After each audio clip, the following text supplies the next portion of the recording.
welcome to History TikTok. Let's taste some 18th century candies. First up, I have licorice root. You could buy this for a penny at general goods stores. It smells like a plant, it smells like a root. Let's see.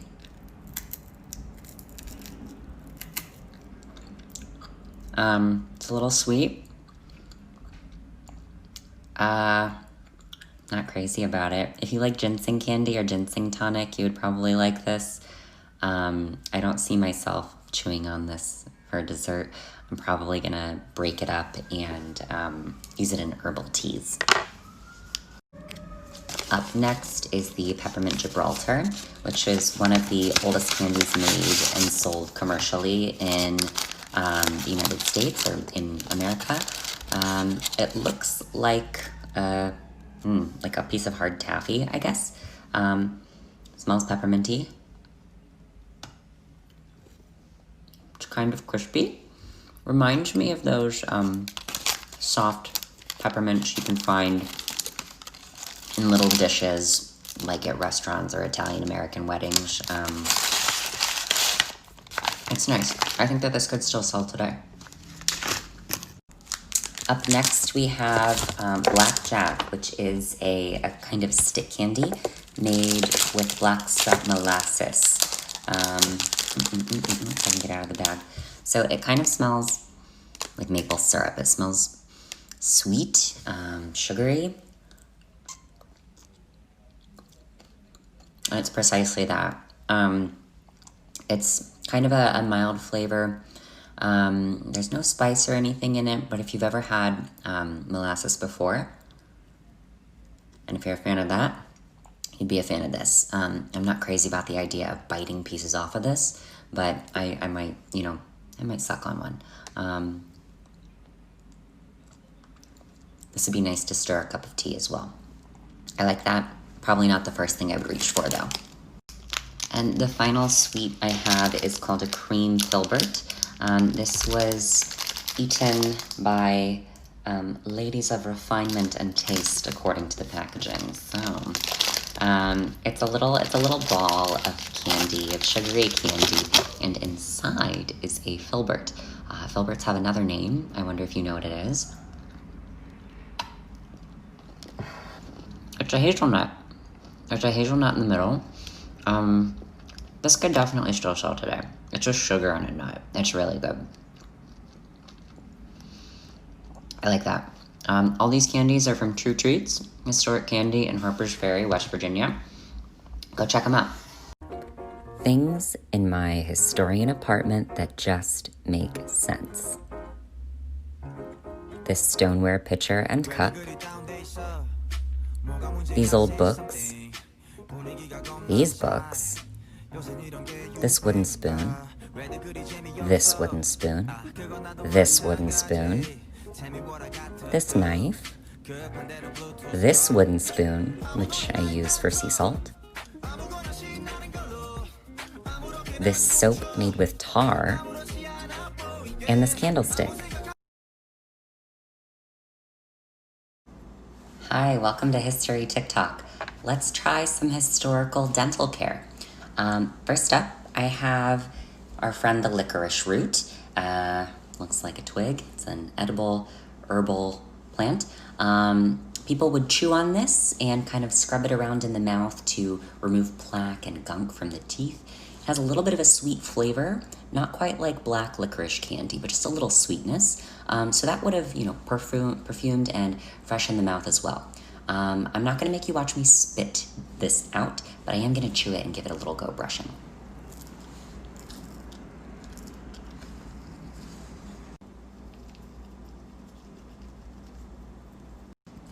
My teeth feel a little cleaner, but not as clean as I want them to be.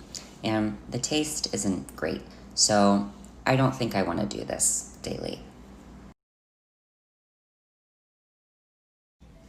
The next thing we're gonna try is medieval mouthwash.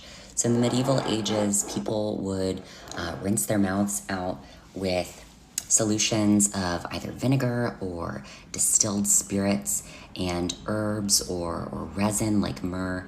I have here vinegar with peppermint leaf. It smells like pickles at the dentist. It doesn't smell great. Again, I'm not gonna make you watch me spit, but I am gonna swish with this. I'm not gonna swallow it. I'm gonna be real with y'all. I'm not a fan. It tastes like pickles at the dentist.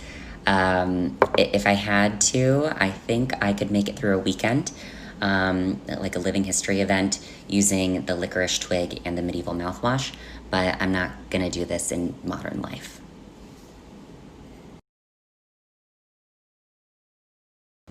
Okay, next up is a like 17th century mouthwash that I've made. So I have steeped some herbs and spices in grain alcohol, a high proof grain alcohol, and then I watered it down with a little water so it's not, I'm not gonna set my mouth on fire. And I'm gonna swish with this. It smells kind of like a Christmas cocktail. It smells boozy and cinnamony and clovey.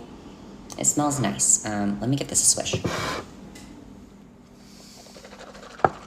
So this definitely reminds me of a modern mouthwash. My mouth feels kind of invigorated and not clean, but it definitely feels fresh and a little spicy. Clove is really good for dental health, so I made sure to include some of that in there. I would use this. Okay, the last one that I'm gonna try is from the late 18th century to late 19th century, and I have a tooth powder that I have made from baking soda, sodium bicarbonate, and white clay. Other ingredients would have been ground up myrrh resin or chalk, and I'm gonna get my toothbrush a little wet, dip it in here, and then I'm gonna brush my teeth with it. It looks goopy. Let's see how this goes. So that worked really well. I mean, modern toothpaste is basically just baking soda and silica suspended in a cream. And, thank goodness for the toothbrush, which was invented in the late 18th century. Yeah, I could definitely use this. I know a lot of people brush their teeth with a tooth powder today as an eco-friendly alternative. Can recommend. Hey y'all, it's been a really long week for me and I've had kind of a rough time, so I figured I'd do some art of this lovely person right here. This is the Enbyhistorian. I left this comment on their page, pause to read it if you would, and they responded, and so I decided to draw a portrait of them. This is my first attempt at portraiture, and no, I am not a classic painter or an oil painter of any kind, but I really hope you like it, and Enbyhistorian, if you see this, please let me know what you think. Thank you for all the history lessons. Okay, so in terms of efficacy, the toothbrush and tooth powder were definitely the best at getting my teeth clean. My second favorite is the mouthwash. I would use this today. I felt very fresh and clean. It's not as harsh as Listerine, but it definitely made me feel, refreshed.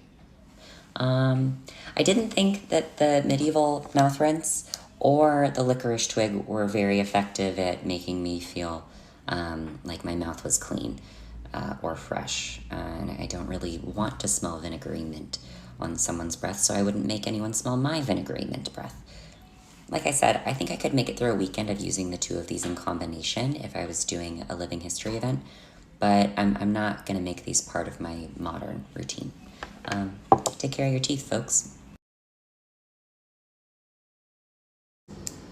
Up next, I have sorghum candy. So sorghum is a grain. It's an ancient grain that was first cultivated in the Near East, in Egypt, like 9,000 years ago. It's a very old grain. It's a multi-purpose grain. But in the mid to late 19th century, enslaved people working in the Americas, in the United States, started making it into candy, much like this, or something like a caramel. And it's supposed to taste a little bit like molasses. And I think that's a fair assessment. It's a little more toasty. It's not quite like a hard caramel, like a Werther's Original, Almost reminds me of Sugar Smacks breakfast cereal. It's kind of toasty and malty. It's really good. I like that a lot. The final hard candy that I want to show you today is a Choward's Violet, sometimes also called Parma Violets. This is a violet pastille, so kind of like a breath mint, meant to perfume your breath. Because remember, people didn't take care of their teeth quite the same way that we do throughout history. So this tastes like a sweet violet, a flower, and it's a really strong smell. Very floral. If you don't like floral flavors, steer clear of this. But if you're someone who likes rose or chamomile or any kind of strong flavors like that, you would probably enjoy this. These make me really happy. They remind me so much of springtime, and it just feels very delicate and fancy. And I know I'm gonna smell like violets for hours after this. I'm a huge fan. Would you like some apple? I can cut you a slice.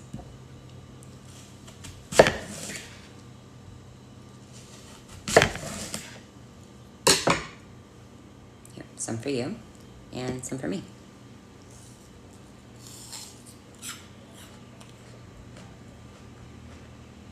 It smells great. It smells like autumn to me. Wow. And how about a walnut? Crunchy. That's good. Walnuts are really healthy. They have a lot of protein and healthy fat. It's good for your heart and your brain. Wow. What a nice snack.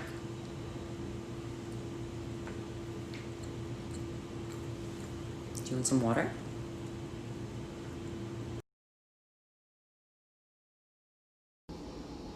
Hey, welcome to History TikTok. Do you remember that candy that kind of looks like soap but tasted like peppermint? I got another one. I got the other flavor. So Gibraltars also come in a lemon flavor, and it smells really good. It smells very lemony. Looks just like the other one. It does look a little like a bar of soap. I'm gonna give this a try.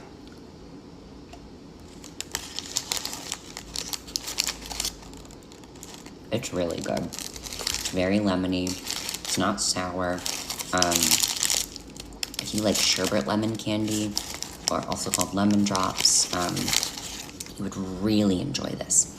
It's a soft texture. It's kind of crispy. The texture's a little like an Altoid, but this flavor is all pure lemon. It smells and tastes amazing.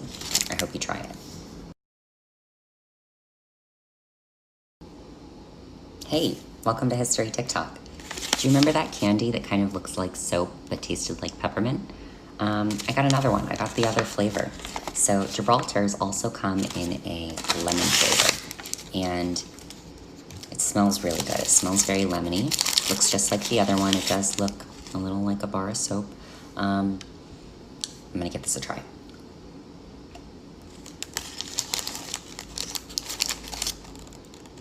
It's really good. Very lemony. It's not sour. If you like sherbet lemon candy, or also called lemon drops, you would really enjoy this. It's a soft texture. It's kind of crispy. The texture's a little like an Altoid, but this flavor is all pure lemon. It smells and tastes amazing. I hope you try it. Hi, welcome to History TikTok. Let's talk about chewing gum. The earliest record of a chewing gum-like substance that we have is from about 9,000 years ago in Spain. And that doesn't mean that they were the first people to chew on honeycomb, but because this is a natural animal product, it doesn't preserve very well in the archaeological record. So our earliest example is from 9,000 years ago. I am gonna take a bite of this, and well, I guess I'm taking a bite of all of it, and I'll chew it and let you know how it is.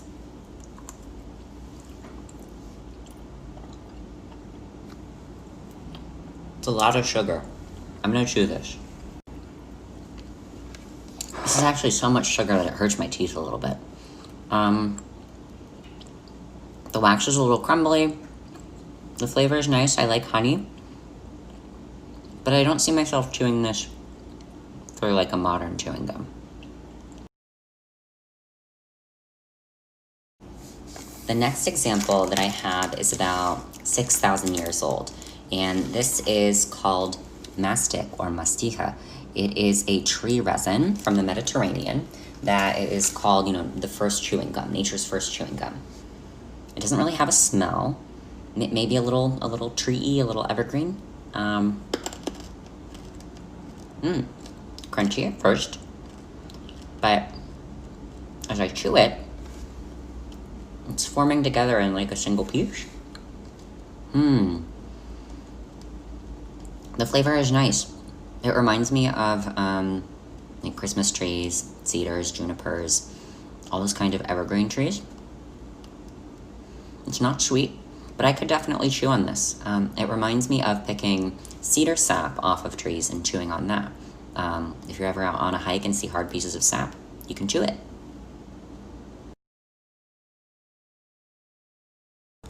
Next, I have more resin, but this time from a pine tree, an American pine. This is actually from a Georgia pine. The first commercially produced chewing gums in North America were made from spruce sap or cedar sap, things like that. But I have here pine. Let me give this a try. Oh, by the way, this practice comes from First Nations people. White people didn't invent this. The First Nations people were chewing this way before white people got to the Americas. So let's see how it goes.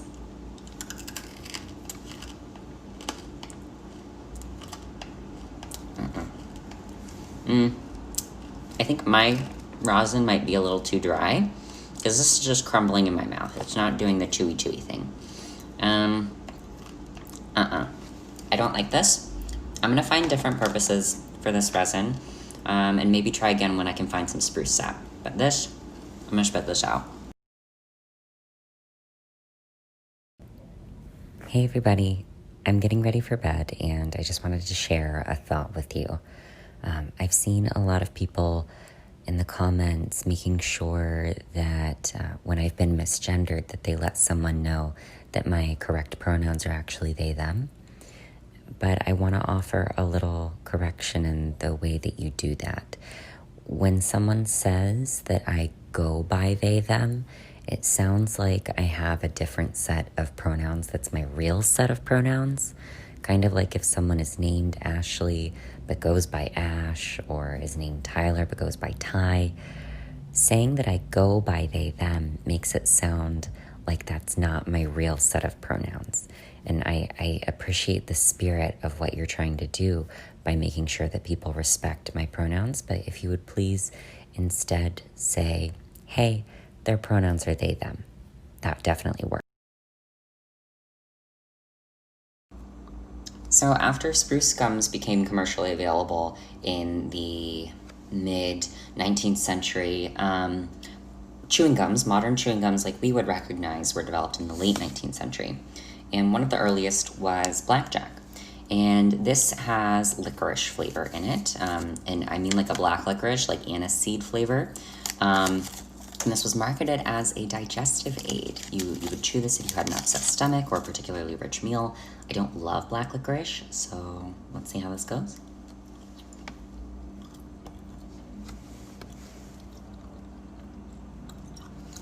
I thought I was gonna pause, but I'm not. This is not as strong as I thought it was gonna be. I thought that I was gonna get, punched in the face with black licorice flavor, but it's actually quite subtle. And I think that this would make my breath smell nice. I don't know if it would settle my stomach, but we'll find out. Another digestive remedy chewing gum was Beeman's. If you have ever taken Pepto-Bismol, that bright pink liquid medicine, you know the flavor of this already. It smells and tastes just like Pepto-Bismol, kind of minty, kind of a cold feeling, but I actually really like this. So, gums like Beeman's and blackjack. If you'd had a meal that upset your tummy, you could chew on one of these to help settle it.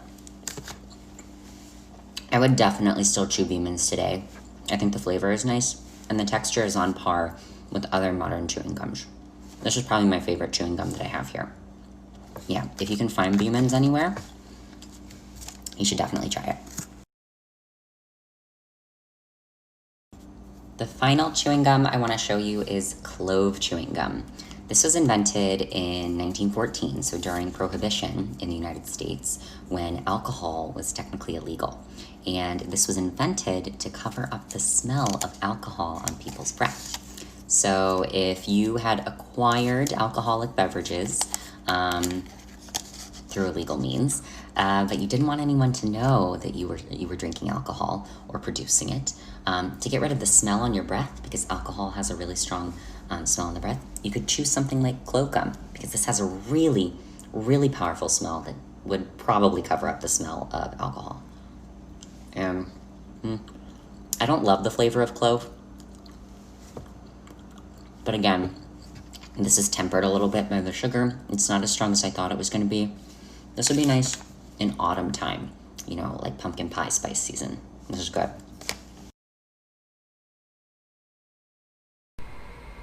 Hi there. I am waiting for the train, but I wanted to take a second to share an important message with you. In the video that I posted this morning about clove gum, I made a mistake, and our friend Chris Feliz20 was kind enough to correct me. Thank you, Chris, for helping me keep my history content accurate. Clove gum was not invented to cover up the smell of alcohol. It was invented as a digestive aid like blackjack and Beeman's, but it became really popular during Prohibition, which lasted from 1920 to 1933 in the United States, because it covered up the smell of alcohol. So remember, we all make mistakes sometimes, but it's important to own up to them. I'm really sorry that I made a mistake earlier. I hope to be more rigorous in making sure that I only provide properly researched content to you in future. There's my train.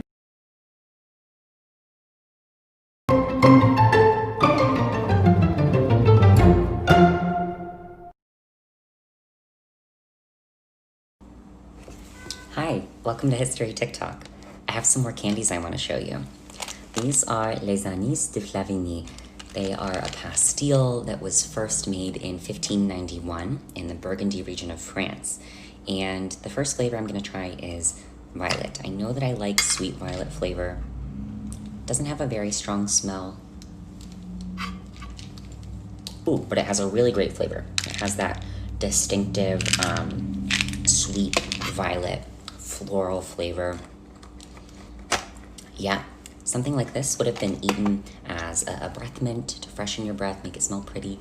Gosh, from whenever it was invented until perhaps the turn of the 20th century. Then flavors like mint became a lot more popular. I love these.